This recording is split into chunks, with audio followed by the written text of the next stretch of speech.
Hey guys, what's up? So, got an interesting topic for you today, and it's a situation that many guys are going through. I'm going through it right now as a dad, as a coach with my own kid. Middle school pitchers that are having to bounce back and forth from 54 feet to 60 feet. And, in the middle school, like my kid in particular, he's at a middle school that is 5480.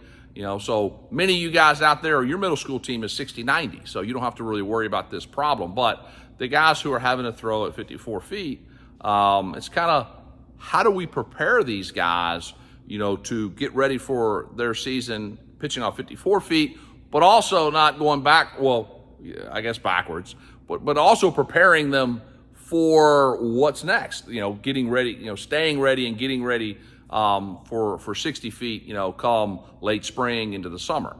So I ended up asking a guy that pitched in the big leagues.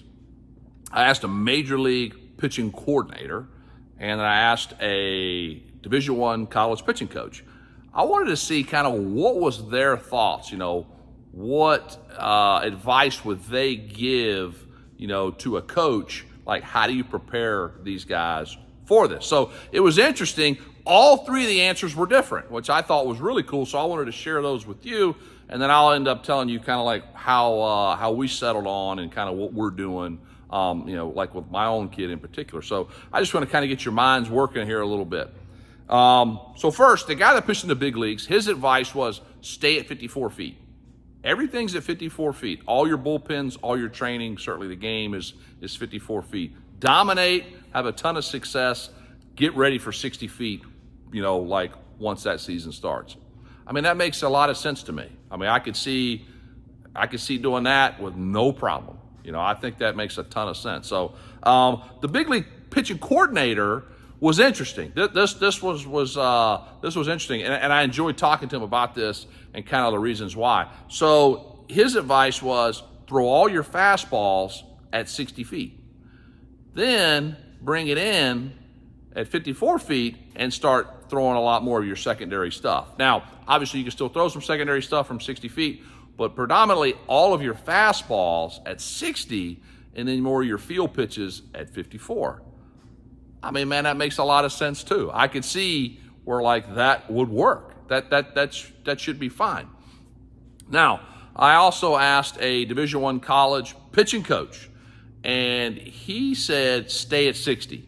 Just everything stay at 60, all your bullpens, all your training, just get ready for the game at 54 feet. It's just basically a little abbreviated version. Anybody with any kind of athletic ability is going to be able to make that adjustment, on the fly, and just stay at 60.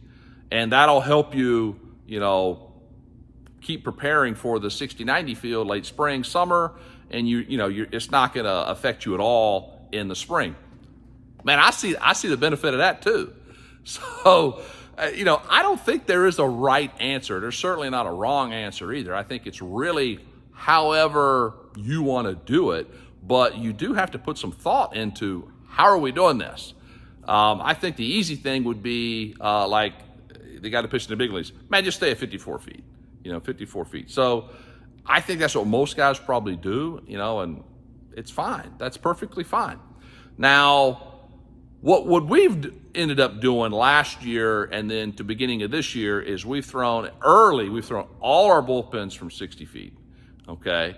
Now, as the season is getting on us, we're throwing half of our bullpen at 60, and then half of our bullpen, or maybe even just a third of the bullpen at 54. So it's really, my kid's not like a pitcher, where he's going to go out and throw a bunch of innings, but he is going to pitch, but just if we're throwing, 25 pitches, 30, 35 pitches, whatever that bullpen might be, we're throwing half, maybe 2/3 of it at 60, and then we're bringing it in. We're throwing all our pitches, and then we'll bring it up to 54 feet, and then, let him, throw some fastballs, throw some field pitches, and things like that. So, guys, I don't know what the right answer is. I don't think there is a right answer. I don't know what the best scenario would be for you.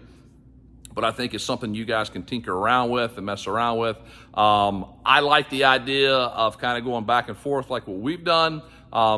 It's going to, continue to develop him through the spring for the summer. So that way he's still got, some feel for what it feels like to throw at 60 feet. If you guys have ever thrown from 54 feet and then you get out there and then you throw from 60, man, it feels like you're a mile away. So it is nice to throw a little bit from 60 feet as well, but I totally see the benefit of just throwing from 54 feet, kind of living in that moment. I get that side of it too, but that's what we've done. Again, I don't know if there's a right or wrong answer, but I hope that helps you guys. I hope you all have a great rest of the day. Take care.